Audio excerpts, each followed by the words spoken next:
इच्छा, हमें इच्छा मतलब क्या कहते हैं, चॉइस करने का जो अधिकार परमेश्वर ने दिया, दिखता नहीं लेकिन हमारे अंदर है, जिसको प्राण कहते हैं, और आत्मा जो दिखता नहीं है।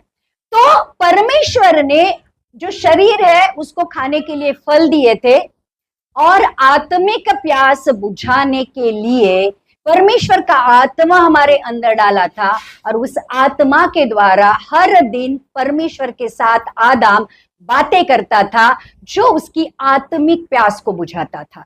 आपको पता है जब पाप इस दुनिया में आ गया तो क्या हो गया?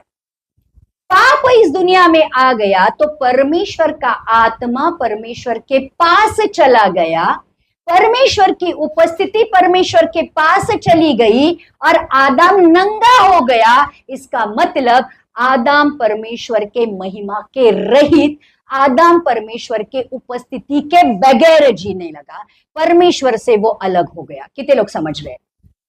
अब इंसान ने क्या किया? जो परमेश्वर के लिए जो खालीपन इस जीवन में था, ध्यान रखना, बात समझना, परमेश्वर के लिए जो जगह थी इस जीवन में, आत्मा के द्वारा जब पाप आ गया तो वो जगह को भरने के लिए इंसान ने फिर पैसा कमाना शुरू किया, प्रॉपर्टी कमाना शुरू किया, व्यसनाधीनता में गिर गया, लोगों के साथ संबंध रखना शुरू कर दिया, लोगों के साथ जैसे नाजायज जो भी है वो संबंध रखना शुरू किया, फिर ट्रिप या जैसे पर्यटन में जाना शुरू किया, और अपने आप को उस खालीपन को भरने के लिए उसने अपने अपने मार्ग बनाए, जो आज भी लोगों के जीवन में है, बराबर।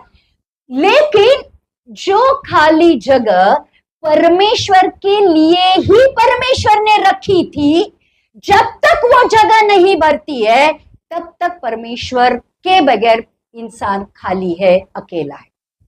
इसलिए जो लोग चोटी पर रहते हैं, जिनके पास बहुत ज्यादा पैसा, प्रॉपर्टी, नाम या दुनिया का हरेक सुख होता है, उनको जाकर पूछो, वो कहेंगे फिर भी मेरे जीवन में खालीपन है, मैं अकेलेपन को क्यों महसूस करता हूं मुझे पता नहीं।